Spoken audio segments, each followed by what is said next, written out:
այսպես արդեն ամփոփվում են կայացած երկու ընտրությունները, որտեղ ձեր ուժը արձանագրեց հաղթանակ, հաջողություն, խնդրեի դրա մասին խոսել, ինչպիսին էր ձեր թեկնածուն, ինչու դա ձեզ հաջողեց եւ ինչ է կարծում սա, ինչ որ փոքրիկ մակետային բաներ մենք ինչ ոճով, ինչ ձևով, ինչ կերպ պիտի աշխատենք ավելի մեծ ընտրություններին, ինչ փորձ եղան հուշեց այս ընտրությունները մեզ, խնդրեմ։ Եվ նաեւ եթե կան հետաքրքիր փաստեր, հանգամանքներ, թե մենք գիտենք ինչ էր անում իշխանությունը, այդ ընթացքում էլ ինչ տեղի ունեցավ, բայց դրանով հանդերձ այլևս իշխանությունը պարտված է, խնդրեմ։ Շնորհակալ եմ, բարև ձեզ։ Փառաքարում ընտրությունները բավականին երկար նախապատմություն ունի, մոտ 3 տարի, 2021 թվականի ընտրությունների ժամանակ իշխանությունը իր ոճով անօրինականությունների ճանապարհով կարողացավ պահպանել իշխանությունը փառաքար համայնքում, մենք գնացինք դատական ճանապարհով, օգտվելով բոլոր հնարավորություններից, ցավոք պարզ է այդ մասով որևէ արդյունք չկար, հետո ականատես եղանք բավականին անարդյունավետ կառավարման, այսինքն նույնիսկ իրենք ունենալով մեծամասնություն հետո կարողացան ձևավորել նիստեր չէին անում, խնդիրներ, համայնքի բնակչությունը դժգոհ էր։ 3 տարվա ընթացքում ինչ արեցինք, մեր թիմը Վալոձա Գրիգորյանի գլխավորությամբ շարունակեց աշխատել բնակիչների հետ, այսինքն չհուսահատվելով, համբերատար լինելով, այդ ընթացքում էլի անընդհատ խնդիրներ, համայնքի նախկին ղեկավարը, որ հետո փոխեցին քրեական գործեր, համայնքում չարաշահումների, մի խոսքով համայնքի բնակիչներից ինչն է կարևոր, ինչ պետք է անել, չնեղանալ ընտրողներից, չնեղանալ քաղաքացիներից ու անընդհատ չասել, որ դե ժողովուրդը մեզ չի հասկանում, ժողովուրդը սեն, ժողովուրդը հիասթափված է, ժողովուրդը հիասթափված է, պետք է այդ հիասթափությունը հաղթահարել, այնպես անել մարդիկ վստահ են։ Ծանր բարդ աշխատանք է, բայց հաղթելու կարևոր գործոններից մեկը դա է, աշխատել քաղաքացիների հետ եւ ոչ թե այդ պայքարը ձևավորել միայն քաղաքական դաշտում ու անընդհատ քննադատելով, փոխադարձ մեղադրանքներով, երբ այդ process-ից հասարակությունը հիասթափվում է։ Արդյունքում ունեցանք նաև ավելի շատ մասնակցություն եւ հասարակության ճնշող մեծամասնությունը փառաքարում մեզ վստահեց ու դրա կողքին իհարկե իշխանությունը շարունակում էր լայնածավալ վարչական ռեսուրսի կիրառում, թեև այդ ընտրության օրը ամեն ինչ անում են, որ նորմալ է լինում, մարդիկ գալիս են ու ուզում են քվեարկում են, որևիցե լուրջ խնդիր չկա, սակայն միջ այդ վարչական ռեսուրսի կիրառում ոչ միայն համայնքի պաշտոնյաների կողմից, ուժային կառույցների, տարբեր ճնշումներ, պետական կառավարության աշխատակազմի հետ քարոզարշավին մի քանի նախարարների ներգրավում, բնական է իրենց աշխատակիցները, այսինքն այդ ամենը կա, բայց այդքանով հանդերձ սա կարևոր արձանագրում է, թեև հիմա նույն Գյումրիի հետ է զուգահեռներ տանենք տարբեր ընտրություններ են, տարբեր համայնքներ, տարբեր իրավիճակ, բայց փաստացի քաղաքացիական պայմանագիրը իր ցածր վարկանիշով, իր վարչական ռեսուրսի կիրառմամբ, ընդ որում երկու տեղում էլ օրենքի ինչ-որ փոփոխություններով, ինչ-որ սողանքներ գտնելով նշանակվեցին այդ պրայմերիզով ժամանակավոր պաշտոնակատար, այսինքն մի հատ է ահռելի վարչական ռեսուրսի ոնց որ կենտրոն ստեղծեցին, այսինքն այդ որ բոլոր հնարավոր, այսինքն տեղական իշխանություն ունենալով, հանրապետական իշխանություն ունենալով, երկու իրարից տարբեր համայնքներում քաղաքացիական պայմանագիրը կարողանում է արձանագրել մոտ 30-35%, հետեւաբար արդյունավետ աշխատանքի դեպքում քաղաքացիների մոտ վստահությունը վերականգնելու դեպքում վստահ եմ նույնիսկ այս վարչական ռեսուրսի կիրառման պարագայում հնարավոր է ընտրություններով հաղթել։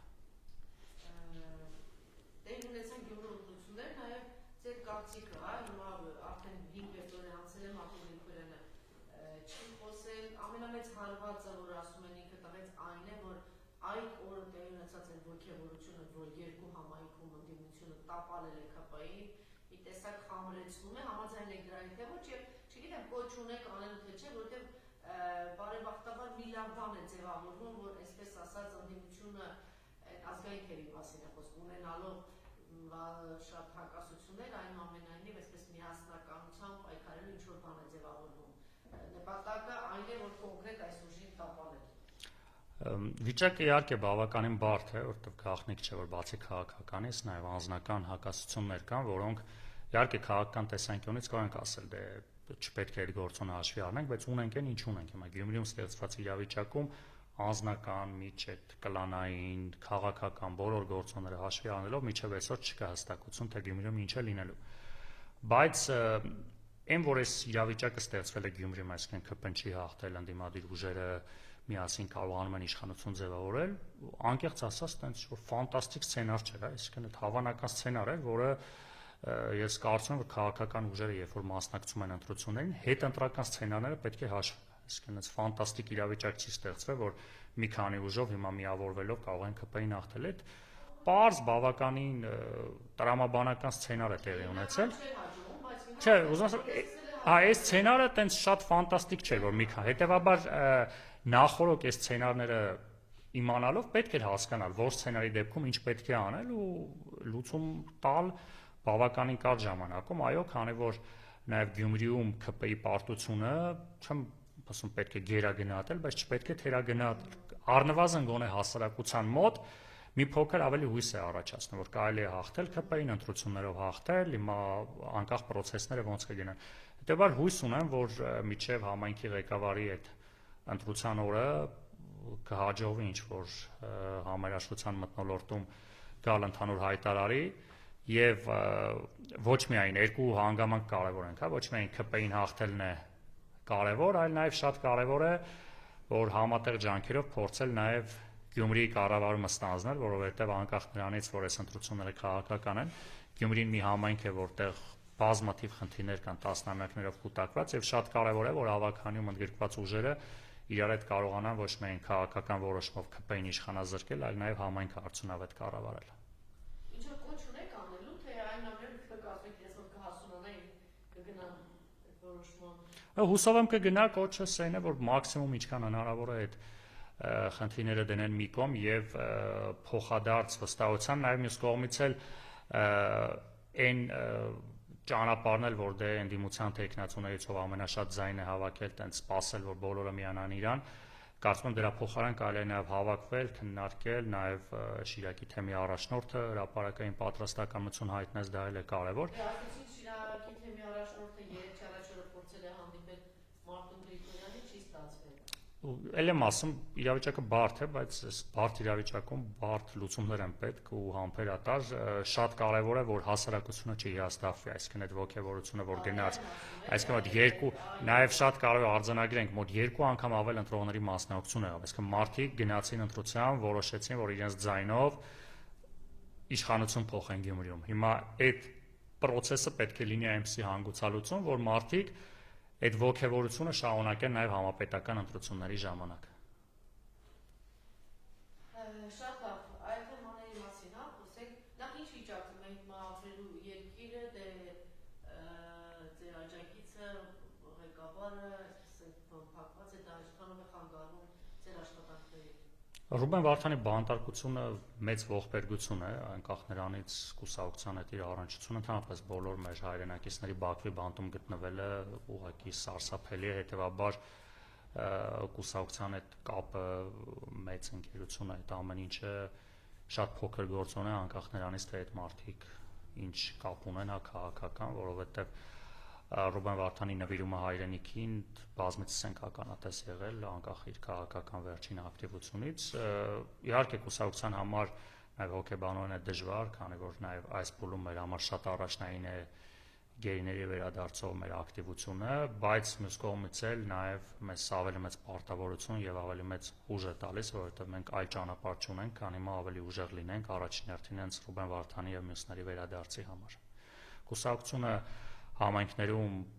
ոչ միայն այս վերջի ընտրություններին, դրանից առաջ էլ 2 տասնյակից ավել համայնքներում մասնակցել է, մի քանի տեղ նոյեմբերյանում, Տաթև համայնքում համատեղ կառավարում է Ալավերդիում էր հաղթել, բայց հերթական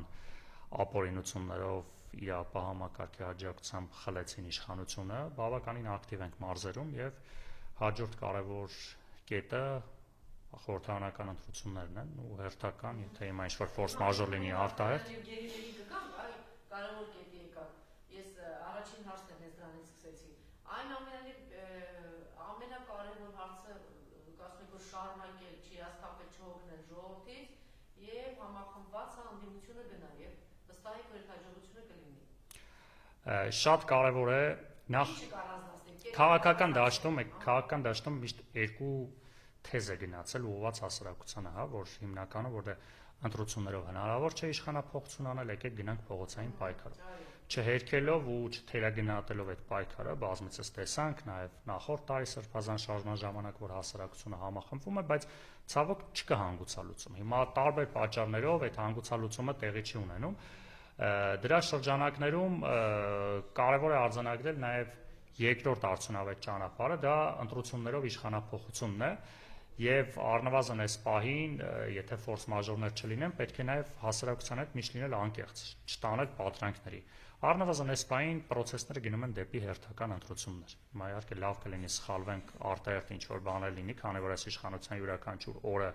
միայն վնասում է Հայաստանին, բայց այդ ամեն անգամ հասարակությանը տրամադրել, որ հա, հեսա բան չմնաց մի շաբաթից, մի ամսից իշխանափոխություն է լինում, այդ չեղած իշխանափոխությունը վերում է նոր հիասթափության ու հաջորդ process-ին մարդիկ հետ են քաշվում, նաև ընտրությունների չեն գնում։ Ու նաև այն քաղաքական ուժերը, որոնք տենց ասում են, դե ընտրություններով անհնար է ԿՊ-ին հաղթել, Նիկոլ Փաշինյանը եւ այլն, պետք չէ գնալ ընտրությունների, ցավոք ամենաառաջինն են վազում հետո ընտրությունների մասնակցելու։ Այսինքն հասարակությանը հիասթափեցնում են, մարդկանց հետ են տանում ընտրություններից, հետո գնում են խելոք ընտրությունների մասնակցում։ Դրա համար գոնե այս վերջի ընտրություններն պետք է քաղաքական դաշտի մոտ բերի այն թեզը, որ ընտրություններով հնարավոր է հաղթել, շատ բարդ գործ ունենք անելու ընտրություններով հաղթելու, բայց պետք է կպնենք այդ գործը անենք։ Հասարակության հետ աշխատենք, մարդկանց տներից անենք, տանենք ընտրատեղամասեր, նորմալ քարոզչություն անենք, բացատրենք մարդկանց ու գնանք։ Հիմա ընդդիմությունը կմիավորվի թե չի Չէ, ամեն ինչի պատրաստ է, որը անում է, մենք որ ասած, մենք մեր վրա ենք տեսել այդ ամեն ինչը թիմերում, բայց դրա դիմաց չպետք է։ Բայց քրեական գործերը տրված մարդկանց տեսակի իջեր արեցին հեռացեցին Ինչ պետք է պայքարել։ Հիմա կարող ենք նստել ասել, դե անհնար է, ինչ ասես անում ենք, ինչ թողենք էլի ընտրվեն։ Պետք է ուժեղանանք, պայքարենք, լինեն այնպիսի մարդիկ, որոնք այդ ճնշումներին դիմանան, այսինքն ասում են բարդ ճանապարհ է, բայց այլ ընտրանք չկա։ Այլ ընտրանքը հանձնվել Նիկոլ Փաշինյանին Հայաստանում, ասել, դե լավ, հիմա որ դե բոլորին ճնշում ես, իշխանությունը թողենք քեզ։ Ոչ։ Փառաքարումը մեծ ճնշումներ, մեր տեխնացուի աղբորը ու ընկերներին կալանավորել են արդեն 1 ամիս է, 1.5 ամիս է։ Անունը դրել էր ինչ-որ խնդիրներ, բայց ակնհայտ ընտրությունների հետ կապված։ Բայց մեր թիմը շարունակեց մնաց ուժեղ, գնաց ընտրությունների։ Հիմա հետևաբար հիասթափվել, քանի որ կան ճնշումներ, այդ քաղաքական դաշտի քաղաքական գործների հիասթափությունը տանում է հասարակության մոտ հիասթափություն։ Իսկ այս պատասխանատվությունը առաջինը քաղաքական դաշտը պետք է ստանձնի։ Ոչ թե անընդհատ ժողովրդի մոտ բողոքի, դե Նիկոլ Փաշինյանը ինչ-որ ճնշումներ է անում, Նիկոլ Փաշինյանը անօրինականություն է անում, պետք է գնանք դրա դեմ պայքարենք։ Ու ես կարծում եմ, որ այդ պայքարը թեև բարդ է, բայց հնարավոր է, որ հասնի արդյունավետ հանգուցալուծման, քաղաքական դաշտում շատ կարևոր է, որ այդ փոխադարձ մեղադրանքները, այսինքն փոխադարձ անընդհատ ինչ-որ ընդդիմադիր դաշտում, որ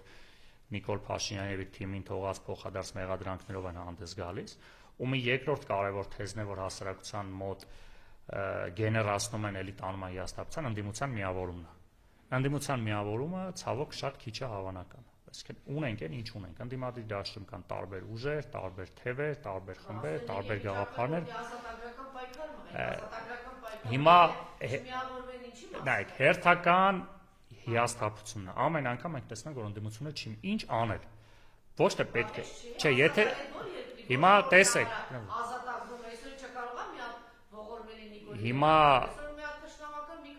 Հիմա Գյումրի օրինակը բերենք։ Ընդդիմությունը, փաստ Գյումրի օրինակը բերենք։ Ընդդիմությունը մասնակցեց եւ հաջողություն։ Հա, բայց միավորված չգնաց։ Այսինքն այս տարբերակով է կարելի է իշխանափոխություն անել։ 4 հիմա մենք է ես հենց դրան եմ ասում, այսինքն այդ դա եմ ասում, նույն եթե չի հաջողվում միավորել, ընտրություններից առաջ, որը մենք նաև հրապարակային կոչ արեցինք, թեև մեզ մի փոքր չհաջողվեց անցնել, բայց հրապարակային կոչ արեցինք, որ բոլոր տեխնացուները, մենք ոչ միայն մեր տեխնացու, մենք մեր բոլոր ավականիների անունից հայտարարություն էինք արել պաշտոնապես, որ անցնելուց հետո որևիցե ձևով ԿՊ-ին չենք աջակցելու, այսինքն ոչ թե ընտրությամբ, այլ այսինքն դա հազարատ ձև կա, չէ՞, կարելի է ասել, դե լավ, մենք ԿՊ-ին չենք ընտրում, բայց գնալ քվորում ապահովել ԿՊ-ն ընտրվի, այսինքն բոլոր մեխանիզմներով պետք է ԿՊ-ն Գյումրիից հեռանա։ Եթե բոլոր քաղաքական ուժերը այդ անեն նաև ազգային ժողովից առաջ, որ այդտեղ ամբիցիաները կարևորը Նիկոլ Փաշինյանը հեռանում է, հետո այդ նոր կառավարության մեջ շատ էլ արդյունավետ է որ լինեն ու հակասություն չասենք, բայց տարբեր դիրքորոշումներ, որը նաև այս միանձնյա իշխանությունը, որը մենք շատ հաճախ տեսել ենք, բերում է նաև անարդյունավետություն։ Հիմա այս ճանապարհով էլ եմ ասում, հույս ունեմ Գյումրիում կհաղթարվի ու նաև ընդդիմադիր ուժերը ավելի արդյունավետ պետք է գործեն, փոխադարձ հարգանքով ու իրար չվնասելով, բայց այո, չեմ բացառում, որ ցավոք հիմա տեսնում ենք, որ ինչ որ փոքր անձնական ամբիցիաները կարող են վնասել մեծ քաղաքական գործընթացներին, առաջին հերթին հիասթափեցնելով հասարակությանը։ Շատ լավ, գանք հիմա գերիների թեմային, դուք եք համաձայն այն կարծիքի, որտեղ մեկ անգամ չէ, որ տարբեր մարդկանց կողմից Զատունինը կլինի, Արշակ Կարապետյանը հայտնել են, որ առաջին շահագրգռված անձը, որ այս մարդկանց ձերբակալեն եւ պահեն Բաքվի բանտում Հայաստանի իշխանությունն է, իդեմս Նիկոլ Փաշինյանի, համաձայն եք դրա հետ, թե ոչ, եւ քանի դեռ այս անձին իշխանությունից չեն հեռացրել, շատ դժվար է լինելու կամ գրեթե անհնար իրենց ազատագրել։ Առնվազն գերիների արկայությունից հետո այս 1.5 տարվա ընթացքում Նիկոլ Փաշինյանի եւ իր թիմի վարքագիծը այո խոսում է դրա մասին, որ այս մարդիկ որևէ մոտիվացիա չունեն գերիների վերադարձով, որովհետեւ ոչ միայն չեն զբաղվում, այլ նաև շատ հաճախ իրենց հայտարարություններով ու գործողություններով վնասում են գերիների վերադարձին։ Հիշենք, որ Ռուբեն Վարդանյանի վերաբերյալ Նիկոլ Փաշինյանի արտահայտությունները նաև դարձավ Բաքվում, դատախազության կողմից հարցաքննման նյութ, այսինքն Նիկոլ Փաշինյանը գործ էր տալի, որ ադրբեջանցիները հարցաքննեն, թե այսպես կոչված Ռուբեն Վարդանյանը ով է վերադարձել, ու անընդհատ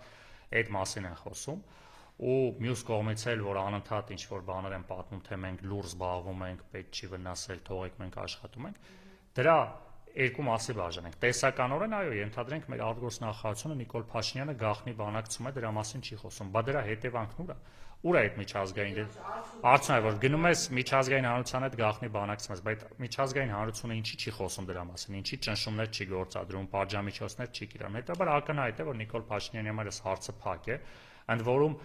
մի արձանագրում անենք, եթե հայ-ադրբեջանական այս կոնֆլիկտի, այս հարաբերությունների կարգավորման մնացած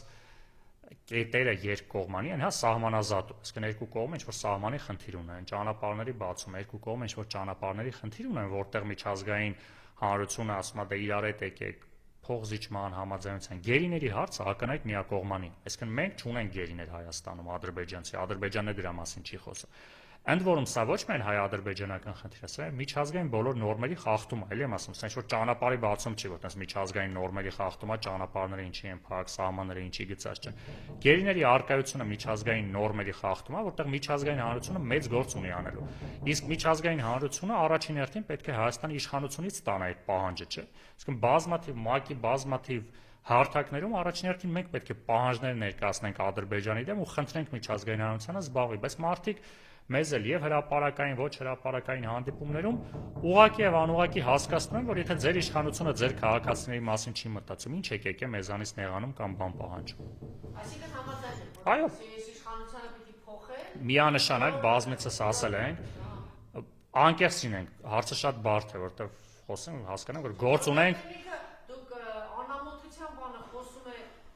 պատերազմի պայմանագրի մասին, որտեղ ծիծաղելի է խոսել խաղաղության պայմանագրի, մի հատ հողորտանքները լսեք, հերո մի գնացեք, երեք տեսեք ինչ էր վայրահաճում Ալիևը, եւ դրանից առաջ եւ կրակոցները կոնկրետ, այս մեկ շաբաթվա ընթացքում կոնկրետ բնակելի այդ տարածքների տների վրա է, ինչի մասն է խոսքը, ակնհայտ է, որ պատերազմի պայմանագիրը եւ անամոթաբար ասում են, որ այդ հարցը, գերիների հարցը ներառված չի, չկա, որում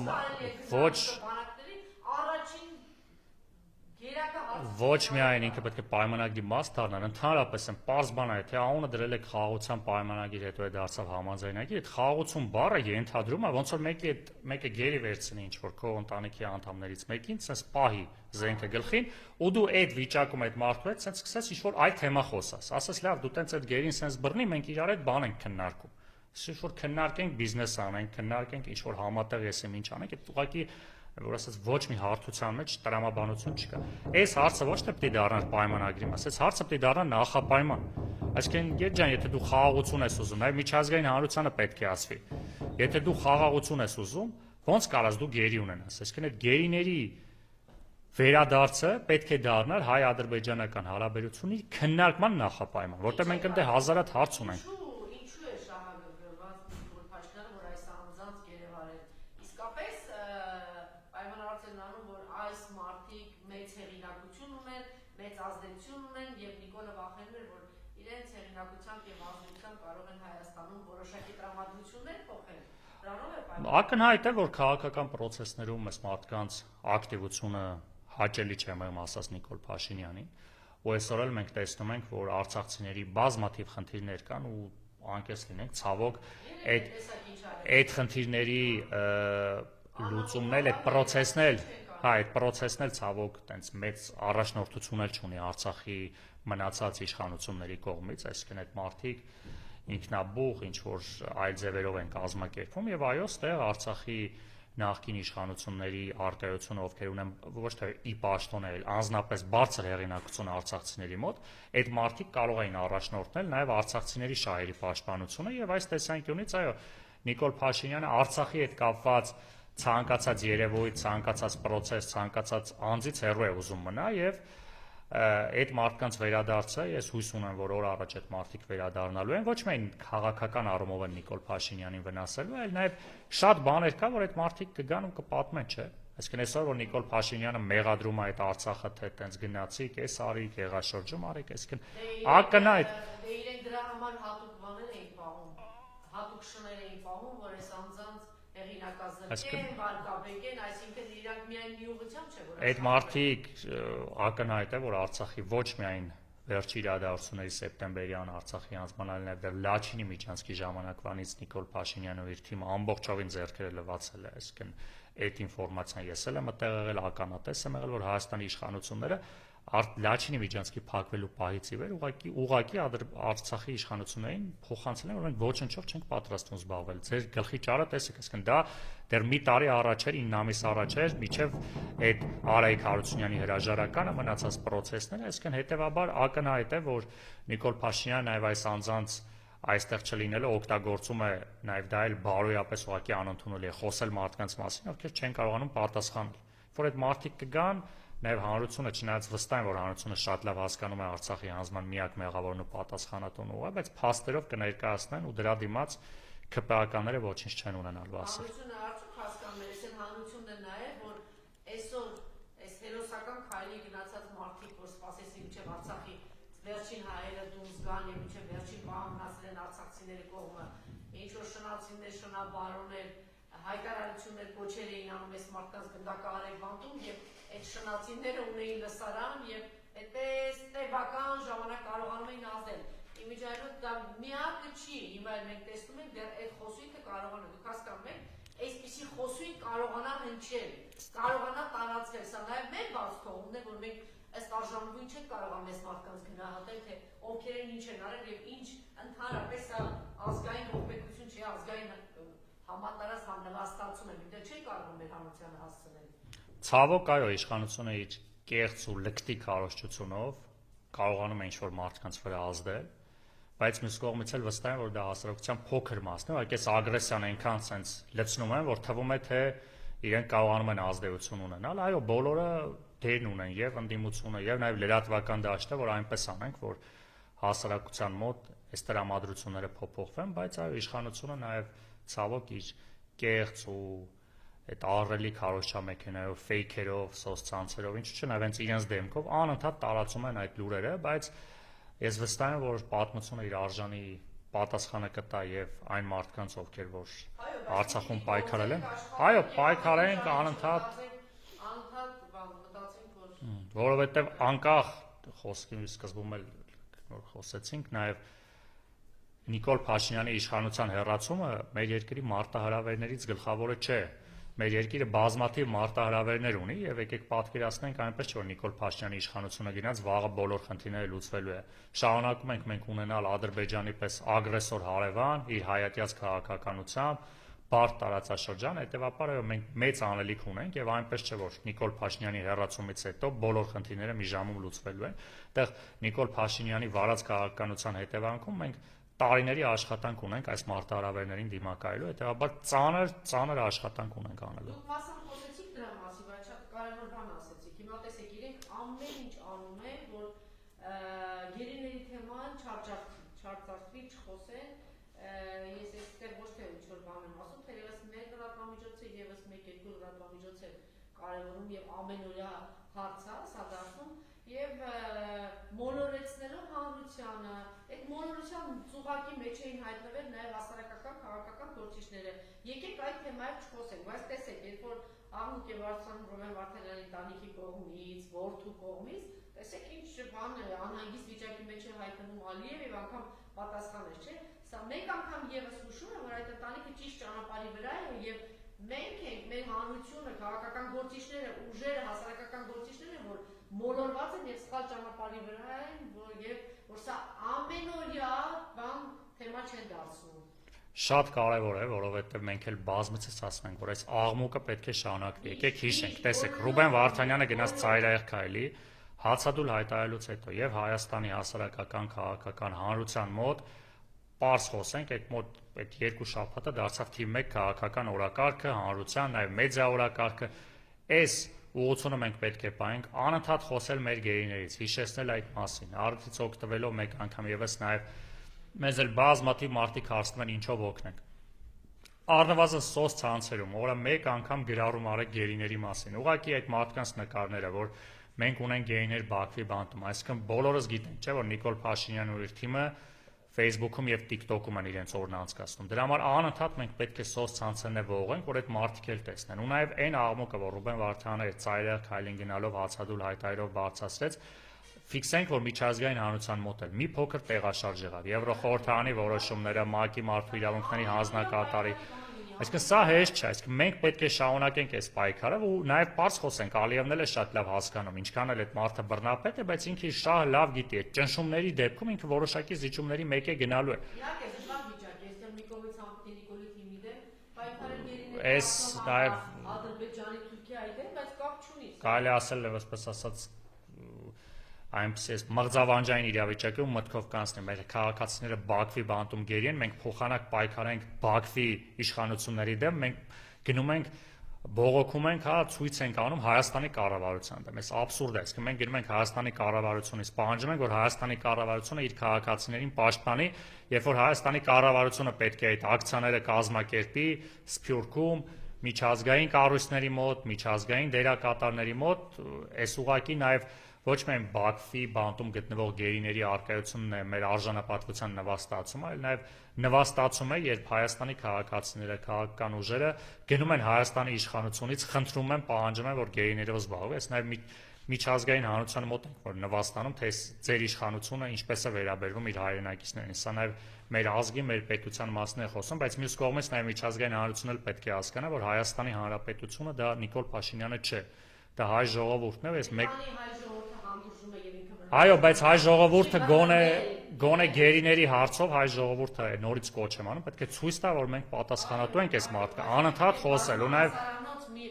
հանրավակները չենք տեսնում, այո, մենք մեզ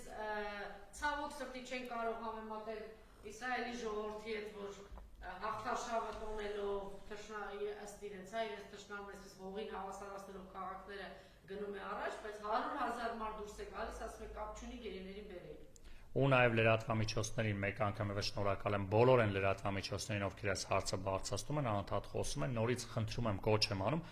անընդհատ ուղղակի եմ որ ասում բազմաթիվ ինֆորմացիա կա, նույնիսկ եմ որ ասում ոչ օրվա ինֆորմացիան, անընդհատ այս մասին մենք պետք է հիշեցնենք, որտեղ բոլորս հասկանում ենք, չէ՞, միջազգային կառույցներն շատ լավ մեր լրահոսին հետևում են, թե Հայաստանի քաղաքական օրակարգում ինչ է կատարում, հետեւաբար այս թեման մենք անընդհատ պետք է պահենք ուշադրության կենտրոնում, որ ինչ որ մի ճնշում Ադրբեջանի իշխանության նկատմամբ միջազգային հանրությունը գործադրի։ Եվ ձեզ էլ մյուս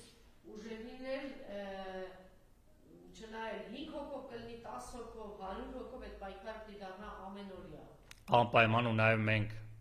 ունենալով տարբեր հակասություններ, տարբեր քաղաքական ուժերի հետ, այս այն օրակարգն է, որ մենք հրապարակային ասել ենք, հիմա էլ ենք ասում։ Ցանկացած քաղաքական ուժում հետ մենք ունենք բազմաթիվ տարաձայնություններ։ Գերիների հարցով ցանկացած ակցիայի, ցանկացած նախաձեռնությանը մենք մեր միշտ աջակցությունը ցուցաբերում ենք, այսինքն ցանկը նույնիսկ առանց ներգրավելու, նույնիսկ եթե ակցիա ենք մենք գնում ենք մեր համար որպես քաղաքացիներ այնտեղ ներկա ենք գնում։ Դրա համար բոլորին կոչ եմ անում ցանկացած ձևով այս հարցը ակտիվ պահել օրակարգում։ Շնորհակալություն։ Ես էլ եմ շնորհակալ։